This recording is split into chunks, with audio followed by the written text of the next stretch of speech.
कक्षा पंचम। देखिए आज हम पढ़ेंगे पंचमा पाठा। पंचमा पाठा में है तृतीय विभक्ति। तृतीय विभक्ति, इस पाठ का नाम तृतीय विभक्ति इसलिए है क्योंकि हम इस पाठ में तृतीय विभक्ति को ही पढ़ेंगे। तृतीय विभक्ति विभक्ति चिन्ह होता है। 8 प्रकार के विभक्ति होती है। जब आप कक्षा छठवीं में जाएंगे तब आप इसको पूरे डिटेल में आपको इसको पढ़ाया जाएगा। संस्कृत व्याकरण में 8 विभक्ति होती है, उसमें से हम तृतीय विभक्ति पढ़ेंगे। तृतीय विभक्ति का जो कारक चिन्ह होता है वो होता है से। जब हम किसी के द्वारा जब हम काम करते हैं, किसी की सहायता से जब हम काम करते हैं तो वहाँ पर से शब्द का प्रयोग होता है। जैसे कि हम इंग्लिश में कंजक्शन शब्द पढ़ते हैं, उसी तरह से संस्कृत में विभक्ति चिन्ह होता है। जब हम किसी वाक्य को व्यवस्थित जमाने के लिए, उसको सुंदरता से लिखने के लिए या पढ़ने के लिए जिन चिन्हों का प्रयोग करते हैं, जैसे कि जो छोटे छोटे शब्द होते हैं, जैसे ने है, को है, से है, कागे की है, में है, पर है ना। इस प्रकार से किसी के संबोधन के लिए हम लोग अरे, हे, इन सब शब्दों का जो प्रयोग करते हैं वो सारे शब्द विभक्ति चिन्ह के अंतर्गत आते हैं। तो तृतीय विभक्ति में से शब्द का प्रयोग किया जाता है। जैसे कि देखिए यहाँ पर ये महिला, जैसे हम शब्द आगे जब वाक्य पढ़ेंगे तब आप समझते जाएंगे कि विभक्ति चिन्ह का प्रयोग क्या होता है और कैसे इसका प्रयोग किया जाता है। जैसे देखिए आगे मैं वाक्य के माध्यम से आपको मैं समझाती हूँ। मैं महिला जलम आनयति, महिला जल लाती है। महिला केन जलम आनयति, महिला किससे जल लाती है।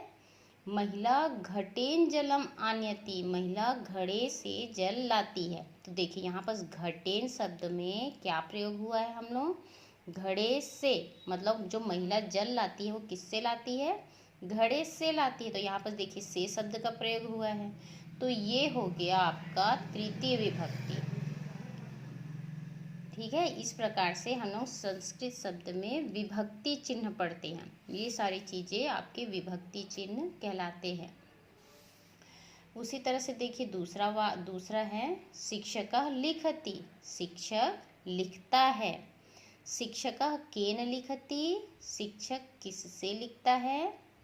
शिक्षकः सुधा खंडेन लिखति, शिक्षक सुधा खंडेन यानी चौक से लिखता है। तो यहाँ पर भी चौक से शब्द का प्रयोग किया जा रहा है। तो यहाँ भी तृतीय विभक्ति है। यहाँ पर केन यानी किस से, तो यहाँ भी तृतीय विभक्ति है। ठीक है ना। इस प्रकार से यहाँ और यहाँ जहाँ एन शब्द जहाँ जुड़ा होता है, ऐसे अगर आपको पहचानना है तो जहाँ एन शब्द जुड़ा है वहाँ पर आपका तृतीय विभक्ति का प्रयोग किया गया है। अब बाकी आप जब छठवीं कक्षा में पढ़ेंगे तो आपको कई प्रकार से इसको विभक्ति चिन्ह के माध्यम से आपको पढ़ाया जाएगा इसको, तब आपको ज़्यादा अच्छे से समझ में आएगा। देखिए अगला है छात्रा प्रवासार्थम गच्छन्ति, छात्र प्रवास के लिए जाते हैं। यहाँ पर देखिए बहुवचन वाक्य है। छात्रा केन प्रवासार्थम गच्छन्ति, छात्र किससे प्रवास के लिए जाते हैं। प्रवास के लिए मतलब यात्रा के लिए। छात्रा रेल यानेन प्रवासार्थम गच्छति, छात्र रेल से यात्रा के लिए जाते हैं। बालकः क्रीडति, बालक खेलता है। बालकः केन क्रीडति, बालक किससे खेलता है। बालकः कन्दुकेन क्रीडति, बालक गेंद से खेलता है। लता तालाम उद्घाटयति, लता ताला खोलती है। आपको देखो एक एक शब्द का मैं अर्थ समझा रही हूँ, इसलिए आपको अनुवाद करने में या लिखने में परेशानी नहीं होनी चाहिए आपको। लता कया तालाम उद्घाटयति, लता किससे ताला खोलती है। लता कुंजी कया तालाम उद्घाटयति, लता कुंजी कया मतलब चाबी से ताला खोलती है।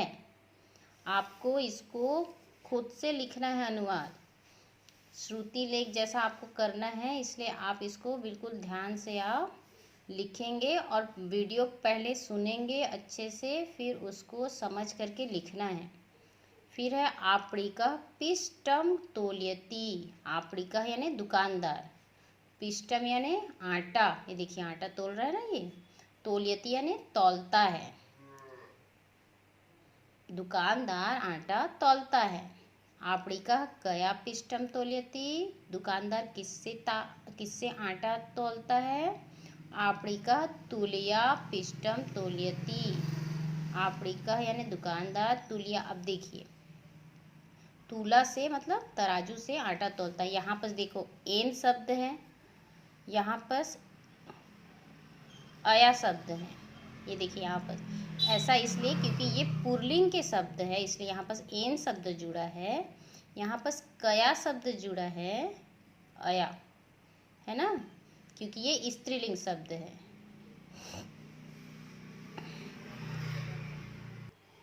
चलिए, शौचिका वस्त्रम कर्तयति, शौचिका यानी दर्जी, वस्त्र यानी कपड़े काटता है। शौचिका कया वस्त्रम कर्तयति, दर्जी किससे कपड़े काटता है। शौचिका कर्तर्या वस्त्रम कर्तयति, शौचिका यानी दर्जी कैंची से कपड़े काटता है।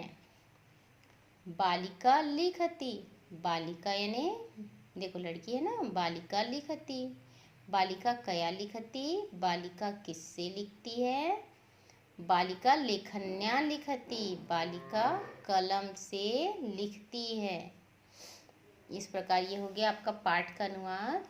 ये पाठ का अनुवाद आपको अपनी कॉपी में भी लिखना है, और आपको जो भी कहा जाता है, जो बच्चे स्कूल नहीं आ रहे हैं, कम से कम उनसे जो भी कहा जाता है होमवर्क करने के लिए वो आप प्रॉपर किया करो, और अपनी कॉपी भी कंप्लीट करते रहिए आप लोग।